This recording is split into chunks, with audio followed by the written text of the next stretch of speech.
tout le monde. Donc suite de l'ampli du collègue, voilà, je voulais vous faire voir ici. Donc on a le vumètre, on a deux vumètres, un par canal. Ici un sélecteur pour le réglage de la polarisation de chacun des tubes qui se fait par les potentiomètres ici.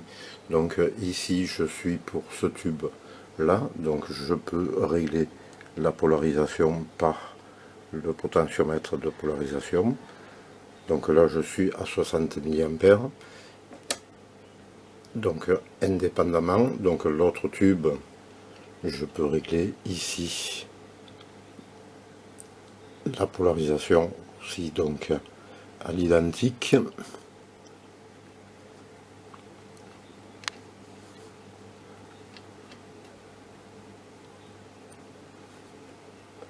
Voilà, donc la balance d'équilibrage est faite. Après on a la position donc audio avec le niveau audio.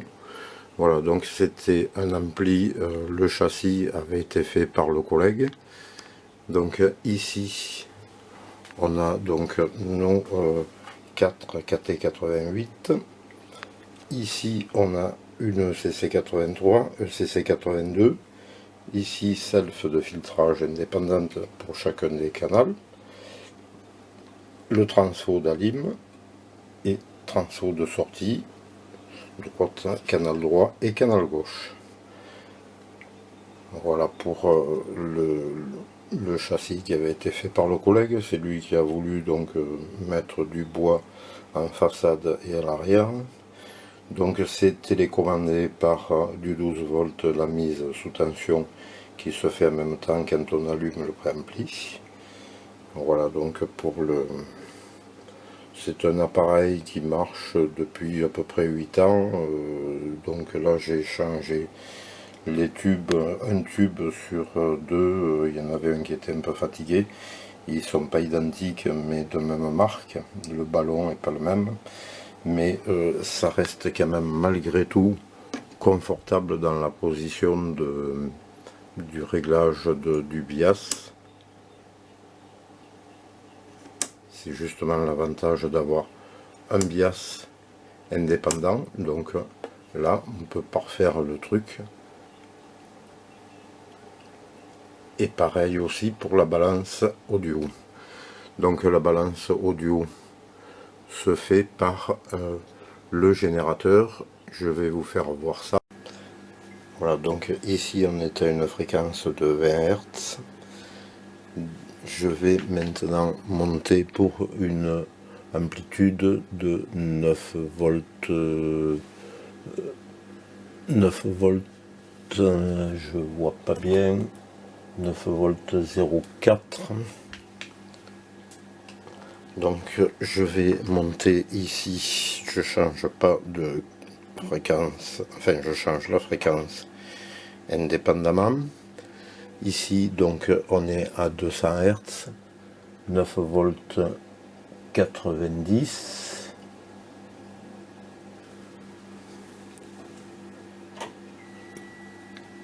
Ici, 2 kg, on est à 10 volts 0,5.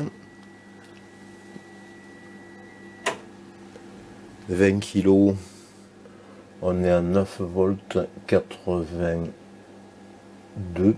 Donc on a une légère chute à partir de 20 kHz.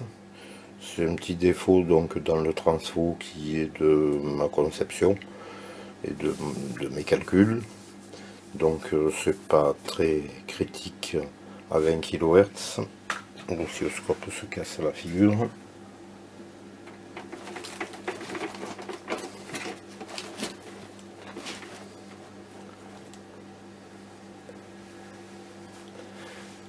Maintenant, on va voir pour l'équilibrage audio.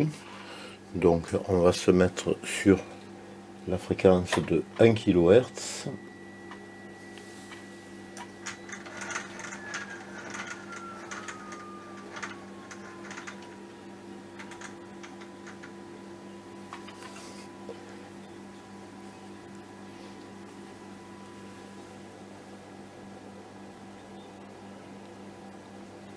Voici donc le signal à 1 kHz pour une amplitude de 9 volts 53.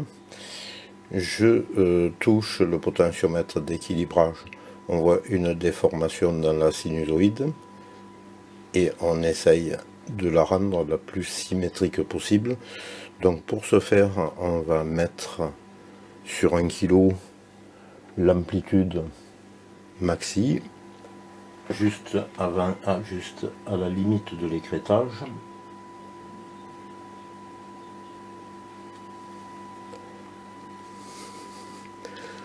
Donc ce qu'il faut faire, c'est faire un écrêtage symétrique.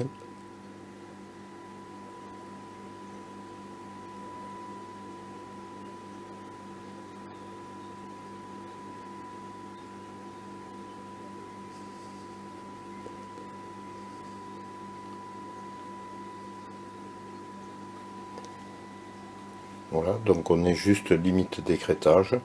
Et ici, notre signal est donc parfait du côté de l'amplitude et de la sinusoïde. Là, donc, on est juste à limite d'écrêtage. Si je baisse un peu le volume,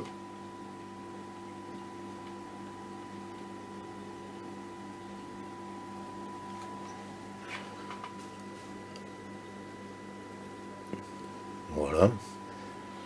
Donc là, on est à 19 volts 7 efficace. Donc ce qui nous fait dans une charge de 8 ohms.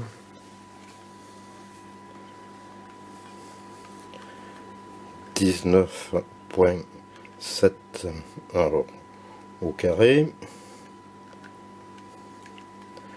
divisé par l'impédance 8 ohms, 48 watts 51 avant saturation. Donc le signal reste correct à cette amplitude là. Voilà donc pour ça. On va passer après à l'écoute audio. Donc on n'est pas à 50 watts, mais selon les variations de secteur, on arrive à monter légèrement au-dessus de 50 watts. Donc la bande passante, même à 10 Hz, on va baisser le niveau.